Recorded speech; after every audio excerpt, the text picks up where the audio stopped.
You're listening to Intentionally Catholic, a podcast about living our Catholic faith with joy and intention.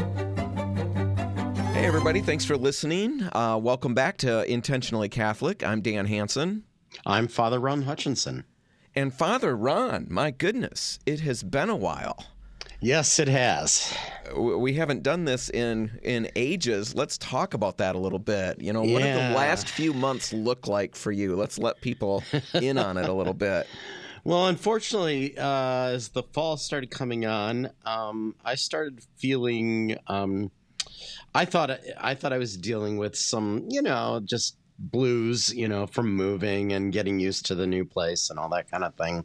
But I wasn't feeling well. I was feeling tired all the time. And it's funny. I hadn't noticed until later in the fall, almost more winter, that how winded I was getting walking from the office to the house, and especially if I was carrying anything. And so, but being, as my mother says, just like my father, or like most men, I kind of ignored it and kept thinking it's going to get better. And Sure. I got to get through Christmas. That's just, I got things to do. I don't have time for this, that kind of thing. So I did I was doing my normal stuff. And the interesting part was I had several instances where I'd be sitting and I'd be thinking, wow, my heart feels like it's fluttering. And Sure. But then it would go away and I wouldn't notice it again. So, well, anyways, I was sitting right after Christmas. I decided it was time for me to open my Christmas gifts and my Christmas cards, which I always save till the day after Christmas. And I was sitting down and I was doing it, and I was just realizing that my heart was just feeling like it was just jiggling, and it was just crazy. So I call my doctor and I'm like, do I need an appointment for this and that kind of thing? And the nurse is like, no, you need to get to the emergency room right now. You're an AFib, which I knew because the last month I had started checking my Apple Watch and it was telling me I was periodically at least in AFib. It didn't, because I had an old watch. It wasn't telling me how long or how much of the day or anything like that. So I had no idea. I now have a new watch that tells me exactly. Tells you how much time you've got left, even. Yeah, right? exactly, almost like that. And I watch it count down.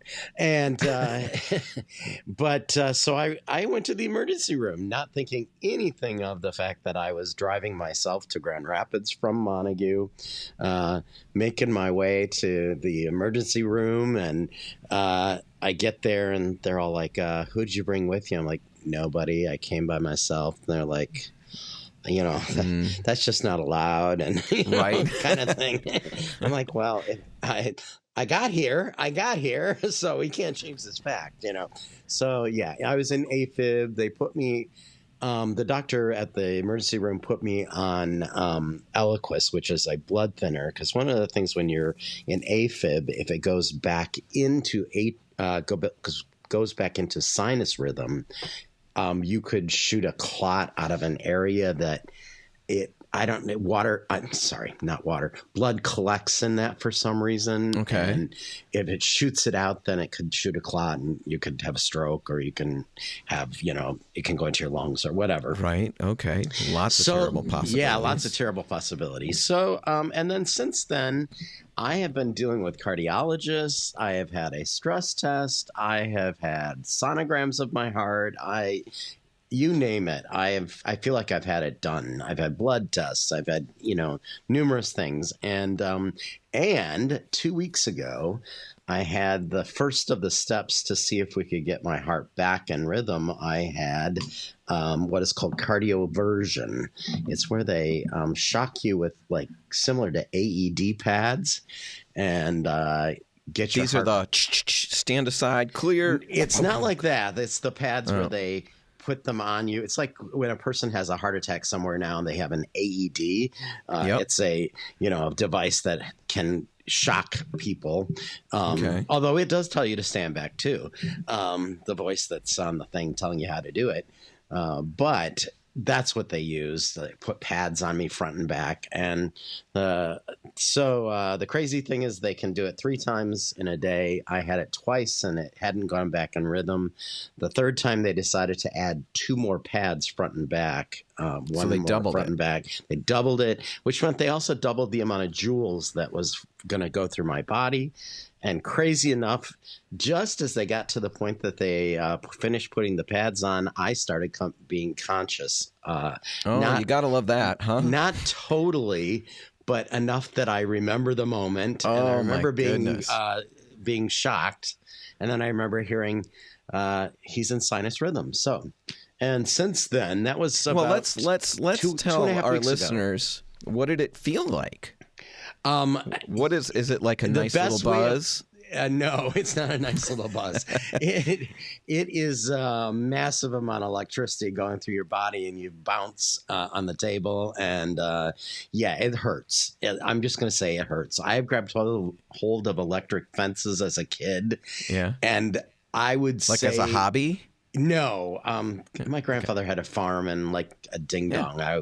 My grandfather had this thing. He could grab onto electric fences, and it never like made him like He's just a man's man. He didn't act like he even got a shock.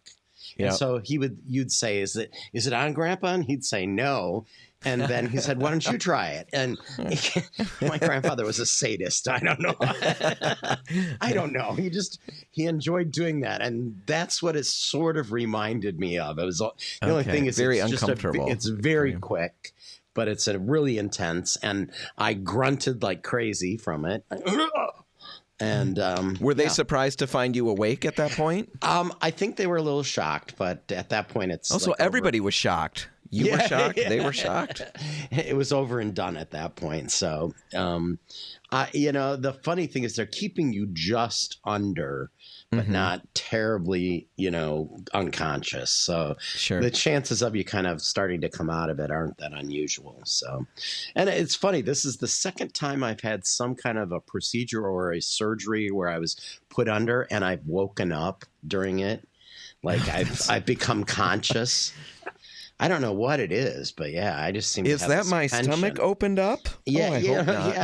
yeah. It's just, I don't know. It's so weird because most of the time, the hard part of it is you can't talk, you can't move your arms yet. Sure. You just are, and your eyes are still closed, but you can hear. Hearing is like the first thing that comes back, I think. And I think that plays into almost everybo's not greatest. If you've ever thought about it, it's a great fear. Yeah, waking up and you can't let anybody know you're awake. Yeah, I can feel that. Yeah. So, but it was crazy. So, but since then now it's been about 2.5 weeks or so, and my heart has stayed in sinus rhythm, which is really good. But one of the things that was discovered while all this was going on is that I have 2 enlarged atrial chambers. One is more enlarged than the other. So that's still something we're going to have to deal with. So, Is that because of what you were dealing with for so long that adjusted? No, interesting enough, that had to do with way back I think it's like 5 years ago now. I was in the hospital and almost died from sepsis. Had a perforated large intestine. I didn't realize it. And I have a very high tolerance for pain. It's one of the things that even it's the electric fence thing from your grandpa. It's the I've heard it from nurses who will say, I have people who scream over this and you're like acting like it's no big deal at all. And I'm like, yeah, okay, whatever. But I have very high tolerance for pain. So, which is, it's a good thing. It means you don't go running to the doctor for every little thing. But it also means that sometimes when things are super serious, you're not dealing with it either. So sure. Yeah. So you had sepsis and that whatever that infection, all of that causes some reason major infections like that can cause your heart chambers to enlarge. Just happens to be one of mine is larger than the other, which is the one causing the most problem right now because it affects the ability for it to pump correctly. The lub on the lub dub. Yep. So, my heart wasn't doing lub dub. Mine was going lub lub lub lub dub. Yeah. Lub lub lub lub lub lub dub. All right. So, where do you go from here? Yeah, I mean, what is the procedure for that? I just get to continue to doctor, and we'll see what happens. And I'm sure that they're gonna, try to address it, but I don't know how right now. So, like pacemaker type thing? I don't know. Does that get talked about, or they've talked about that, but that would be more like if they were concerned that I'm not gonna stay in rhythm. So I don't know. The longer I stay in rhythm, the better. Sure. It's less likely then that I need to, have anything further done. The interesting part, though, is from now on, I never can go off of blood thinners. I have to stay on a blood thinner the rest of my life, because if it were ever to do it, it'd be a potential disaster. So. No, heart stuff's very scary. When we first talked about this, I told you my kid, Andrew, he's 22 now, but when he was, I think it was about 2009. He was probably 6 that we brought him into the ER because he had a high fever, So brought him in. I stayed home with the other kids, and I got a call like 2 hours later because the ER, you don't just get in and out. No, you don't. And 2 hours later, my wife calls and says they're on their way in an ambulance to DeVos Children's Hospital with Andrew because his heart's doing weird things. What the heck? That wasn't even on the table. Yeah. He just had a fever. Yeah. Turns out, after a long process, his heart rate was so low. They were so surprised they'd not seen anything like that without symptoms. At least the people we talked to or who talked to us at that point hadn't seen anything quite like that. Turns out they thought maybe he had leukemia, maybe he had something else that was affecting, because his white blood count was off. All kinds of scary, scary stuff. It took about 3 or 4 weeks before they determined it was heart block, which is an electrical thing. It's not anything to do with arteries or blockages. It's similar to what you described. His heart, the second, the lub-dub, his dub wouldn't happen regularly. It would happen once in a while, and when it did, it would happen really big. Like it'd store up blood and then boom, pump it through his system. And they talked about pacemakers, and eventually, a couple years after that, he rode with it for a while because he had no symptoms. They said he should be sleeping most of the day from what he's experiencing, but he didn't sleep at all. But then a couple of years later, we put a pacemaker in, and right now we're looking at, it's been 15 years or whatever it was, and probably got to have the battery changed in the next 2 years. Yeah, those batteries. But yeah, it's crazy. I mean, it was very good to have what we've got with medical and we were able to take care of this and all of that, but so scary to walk through something like that. Yeah, it's something I'm very conscious of. So now every time I have even a pain that's like in my chest or near that side of my body, I'm always like, okay, what's going on? I kind of freaked out about it a little bit. I have to admit that, it made me very aware of my mortality. I kind of had quite a few weeks of it really messing with my head a little bit, it wasn't that I was afraid to die if that's what happened. I was just well, I'm not ready to go yet. And then there were even the questions, the doctor said, one of the things that may need to happen is you may need to retire early for medical reasons, because, if we can't get this to, straighten itself around, I was literally only able to go to the office for a couple hours a day. I mean, if I had a mass and then I stayed at the office for maybe a couple hours, I literally was beat for the rest of the day. I would just sit in a chair. Exhausted? So I was exhausted. I just felt like I had run 3 marathons and I was just exhausted. So, because I just lived like that for how long? I know you said from the fall through. We're talking 4 months, all the way through February. Yeah, so 4 or 5 months. And the worst of it was kind of like Christmas, month of December. I remember it being really bad. It's funny how you get, you're just kind of so used to it, you don't think twice about it, and so it's hard for me to go back and go well, this is the day it started. Yeah. But definitely during the Christmas season, I was really having a hard time. I just couldn't go through a whole day. Couldn't function. So I was just tired, and I literally in bed every day at 7:30, 8 o'clock, and would sleep for 12 hours and then get up and barely do anything for a few hours and be just sit in a chair. Yeah. Oh my goodness. So it was, because it was the amount of the rate that my heart was pumping blood was like so low that it wasn't getting enough blood throughout my system, and I was having headaches and all sorts of things. Yeah. So talk about this. Like you said, you're not. We spend our lives, if we do it right, trying to prepare for death. I mean, not like I don't mean that in a morbid way, but spiritually, we want to be ready because you never know what's coming. And so that's a big part of the teaching of the church and pretty much most faiths. And you're dealing with it. That moment comes. And then I think about like St. Paul writes, I don't know what's coming for me. I could stay with you or I could be with Christ. I'd love to be there, but I guess for your sake, I better stay here. But you have a really human reaction to that. This is not an easy thing to just think about. No, what was that like? Well, it was weird getting my head around just like that.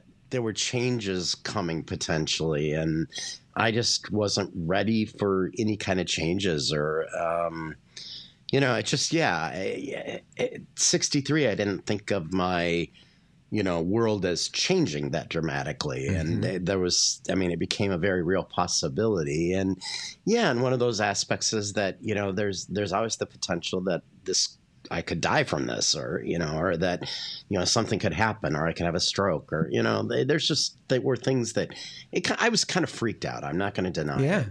It freaked me out. But at the same point in time, I was spending more time in prayer, just saying to God, well, it's all in your hands. I can't, I can only do what I can do here, and the doctors can only do what they're going to do. So, I found myself just kind of resigned, not in a negative way, but in a kind of like, okay. A surrendered kind of a way? Yeah, let's just, so, I would alternate between being totally calm and cool and like totally surrendered. And then the next minute I kind of would be freaking out, or the next hour or the next day, it was never consistent. It was. Well, let's talk about that because that is something that, I'm really happy to hear that because that is my experience, Andrew with his heart. When that happened, he was 6, when we found that out, and we went through, even when we found out it's heart block, that's not an easy thing to process for a 6-year-old and a pacemaker and what is going on? How does that affect everything he does? Blah, blah, blah. His low heart rate, I remember I had him sleeping on the floor in the living room and I slept by him there. It was just easy for me to monitor him, and I'd sleep with my hand on his pulse. I was, and I would fall asleep, but then I'd wake up and my hand was right near there, and I would take his pulse just to see what his heart rate was doing. Because when he was awake, it would get down to the 50s or the 40s, and it was supposed to be at 80. When he slept, it got 70, down to the mid 20s. Oh, so he was barely functioning. Terrifying. Yeah. And so I would have moments where I'm just freaking out, and then I think, come on, Dan. You believe God's there. You believe. So I give it to him.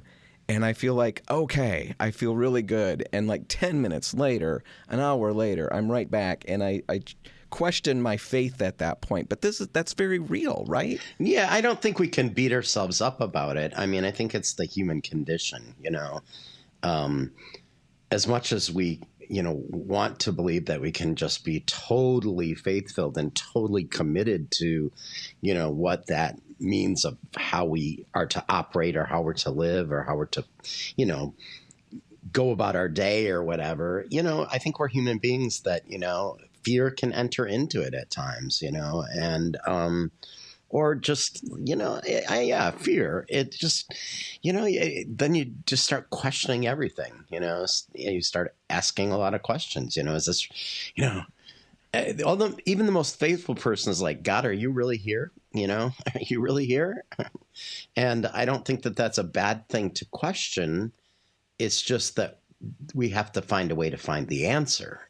We can't just, continue to be in that questioning phase. We have to, turn to what brings us comfort, for me, I found myself like just going back to, sitting with, my breviary and praying the Psalms and just being reminded, that God has been there. God has always been there. God will be there. I'd hear these Psalms of, I will care for you. I will take care of you. I have you, I have you in the palm of my hands, those kinds of things that would, and it always seemed like that was the psalm I needed when that would come up. Something would come up that would be very like, I gotcha, don't worry about it. So, and then I would go, okay. And then I'd be like, let's see how long this is going to last, until I'm How did you feel again. when it would come back and the freak out would happen? You just tell yourself this is normal? I got to the point that I was like, I had friends who were like, you got to stop this. You're letting this bug you. And and it would. I mean, and I'm like, well, isn't that a lovely thing to say? You just got to stop this. And I wish I could just say, stop it, and it would stop. But I started saying, you know what, it's okay. I'm not going to think of myself as some, horrible Christian or horrible Catholic. I'm going to say that these are the moments I need to lean into God more. I need to kind of give myself more to him and trust. So one of the things I was started to do, and it's funny, I've given it over the years as a penance to pray the litany of trust. And so I started praying the litany of trust almost every day, especially the days where it was really bad. Yeah. So because it's just a reminder, Lord, I trust you. I trust you, And you gained comfort from that and strength as you moved on. I did. Yeah. How did you handle helping other people in the midst of this, or were you completely removed from work at this point? You know what? I was, I would say quite honestly, I wasn't working in the capacity that I normally would have. So I wasn't spending a lot of time with people. The interesting part was originally I wasn't even sure I wanted anybody to know about me, about the situation. So I was being kind of quiet about it. And then there was just a point at which I felt like I needed to tell people because, there was going to be just even more times of like, I'm going to be at the doctor. I'm going to be this, I'm going to be taking a couple days off after, having this done or that done, So, and plus, it was one of my priest friends said, why aren't you letting other people pray for you? Why aren't you giving yourself over to the power of prayer that others can offer you? You're always saying, I'll pray for you, and you pray for other people. And, so it's funny how the hard part for me was it felt like an invasion of my privacy a little bit. And I just, it's like I'm a very private person, so I didn't want everybody to know my crap, so to speak. And now we just talked about it. And now we've talked about it, and everybody knows. And I got over that because I just decided, you know what? If I'm going to tell people they need to let us pray for them, then I've got to let people pray for me. So, yeah. So I love the fact that you're on the same journey we're on. Oh no! Sometimes we think people think, oh, we've got it all figured out. Yeah, not. And that's beautiful. I mean, God uses you in incredible ways. I mean, priests in general, you in that regard. We have, and yet it's so important for us to remember that you're journeying too. We're just human beings with the same. Struggles and doubts and fears as anybody else. I mean, it's kind of funny because we're really good about, helping other people get through their doubts and fears, but that doesn't mean I dealt with my doubts and fears, Has this changed how you would approach handling or helping other people deal with some of their stuff? I think that one of the things that I'm very aware of is, don't be condescending when people are telling you what they're struggling with, because they're entitled to struggle, but it's also that give them something to, give them a rope with a knot to hang on to, because that's sort of what not a noose. Yeah. I had to find a rope with a knot that I could hang on to, in my own life, in a sense. And God is always offering them to us. It's just, are we going to grab them or not, So condescending, do you mean like people maybe trying to, well, I know what condescending means, but solve the problem too?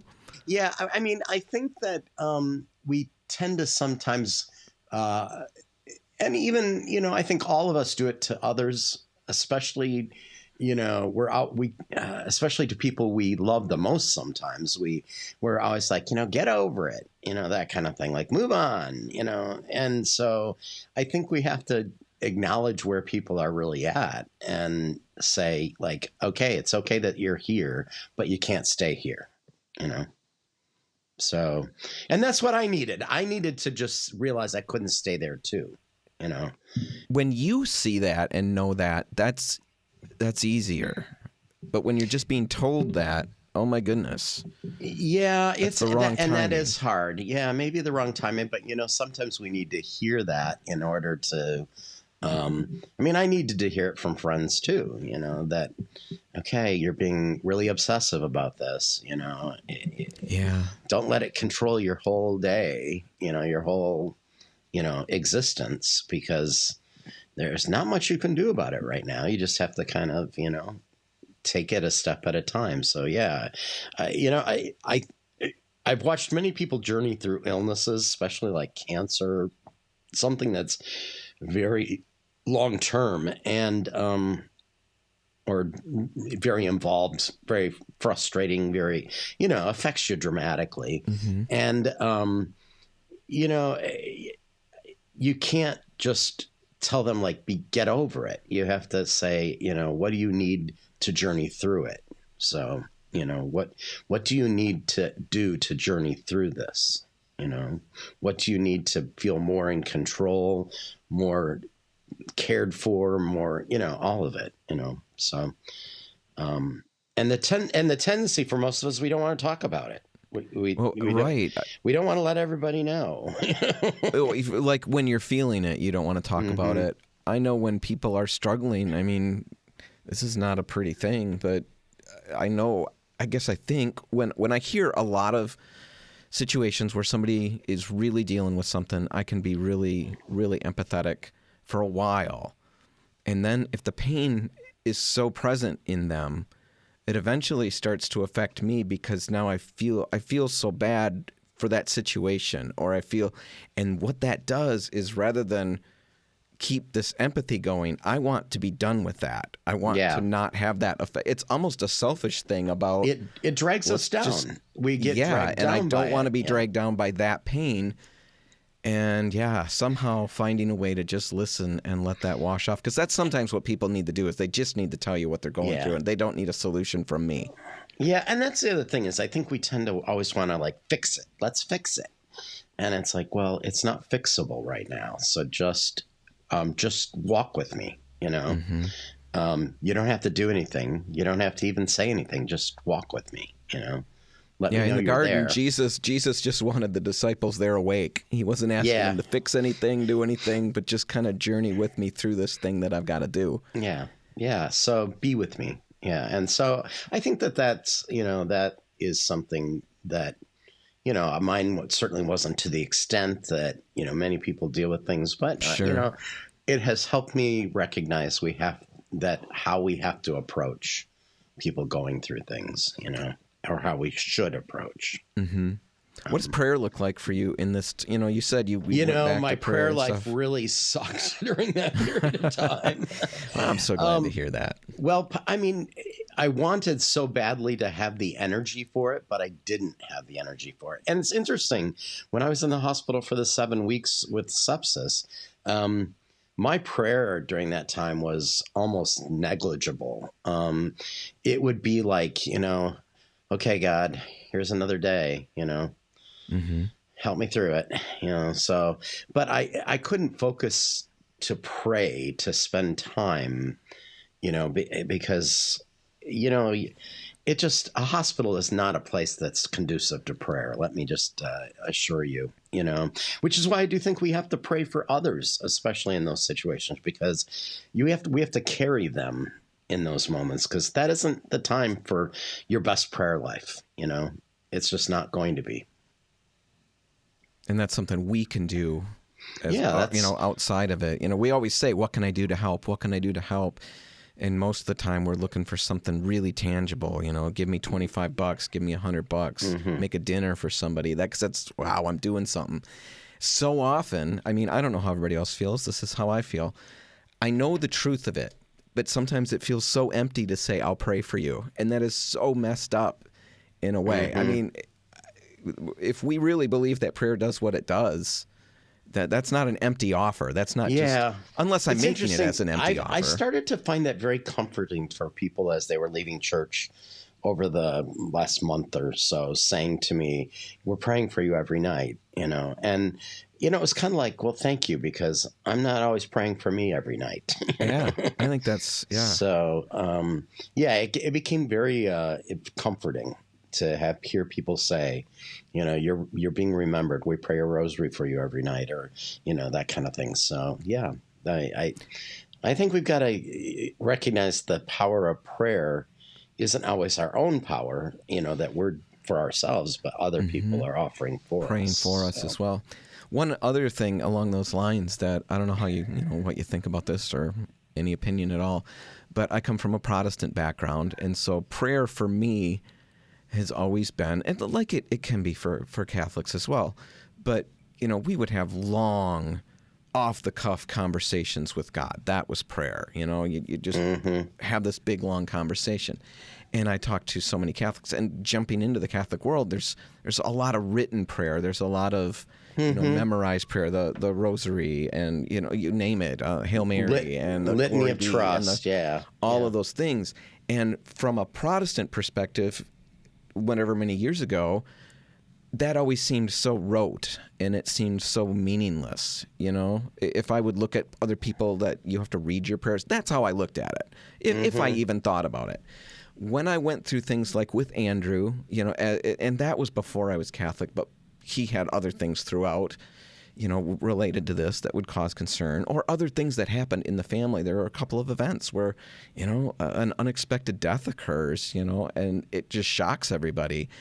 And I found at that point just this beauty of these memorized prayers where I didn't know what to say anymore. I just didn't. I remember even sitting there thinking, God, I don't even know what to say, but I'm so glad I've got this that I'm going to read through. And this is what I'm offering right now. This is my prayer. Yeah. I don't have the energy to create it out of my own head anymore. Well, I love that. Jesus said that everything we needed to pray, told his disciples, can be found in the Our Father. Right. So we don't need to come up with anything new, so to speak, Right. And one of the things, granted, I understand that it does help us sometimes to process with God what's going on in our lives, which is another way of saying prayer, processing with God. But sometimes it's okay to say, you already know my heart and you know my needs before I even know them. And I just ask that your will be done.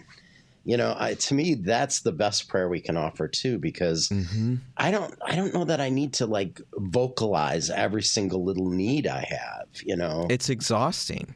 It is, and I don't know that it's terribly effective. Like you said, God already knows it, and He knows it better than I know it. Exactly, and He knows what I really need, not what I think I need. Right. And so I think that's the other thing that I'm always very conscious of with people, I and myself as well. I'll say to people all the time, I think the best prayer we can always offer is, God, your will be done.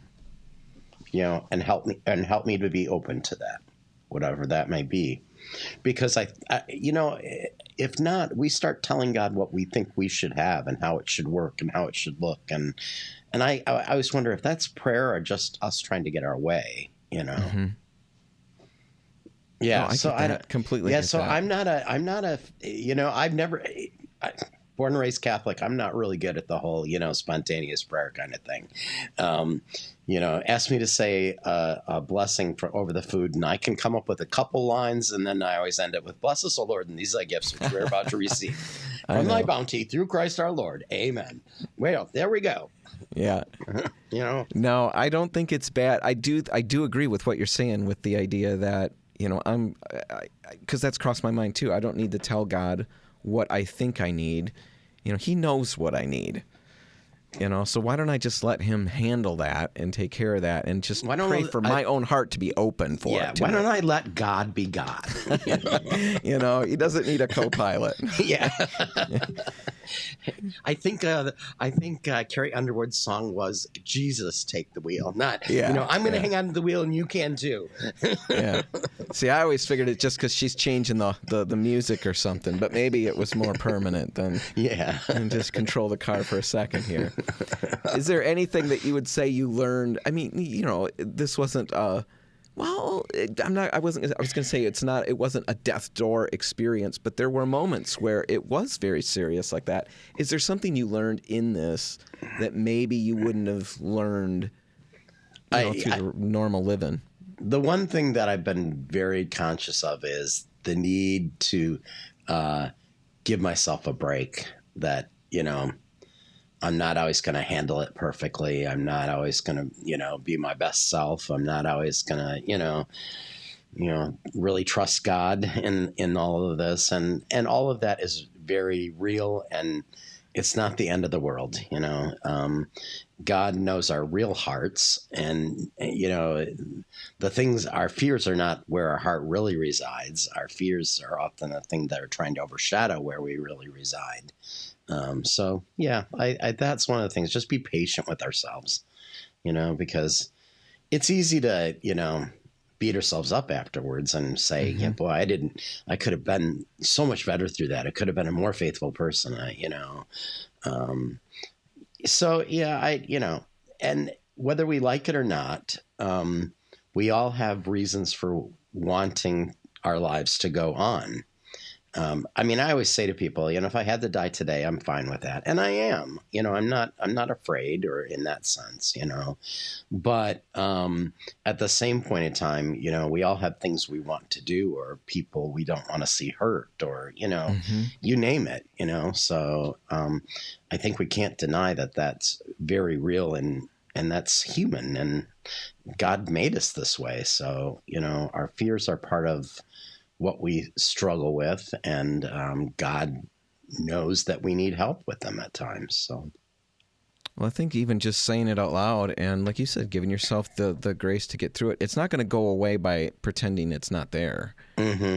And you can't deal with it if you pretend that it's not there. It's not an honest solution to anything. God can't work in your heart if you're not willing to say, yeah, wow, that is not what I was hoping for myself out of this. There's clearly work to be done. Let's do it. I have a different plan, God. Maybe you change the music and I'll just keep my hands on the wheel, God. But that's not how it works. Anything else you'd want to add before we wrap this one up? I think that's good. Just, everybody give yourself a break. Sometimes we're harder on ourselves than God will ever be. I think probably, that's probably very, very, very true. Let's wrap this one up. If you have any comments, any questions, anything that you'd like us to cover on a future episode, you can email those to comments@icatholic.show. That'll come straight to us. We'll address them, talk about them. Who knows what? Maybe call you out on the air, make you famous. If you want to catch this episode again, you can find it wherever you get your podcasts. And when you do that, subscribe to the show, and you'll never miss a conversation. Hopefully, Father Ron will be more scheduled now that you've got some health things figured out, and hopefully we're back on it. We're back on it. And we'll go from there. But for Intentionally Catholic, I'm Dan Hansen. I'm Father Ron Hutchinson. God bless. Thanks for listening to Intentionally Catholic. If you like what you heard, please consider sharing our show with a friend. If you have comments, questions, or topics you'd like to hear discussed, please email those to comments@icatholic.show. And be sure to tune in next time for another episode.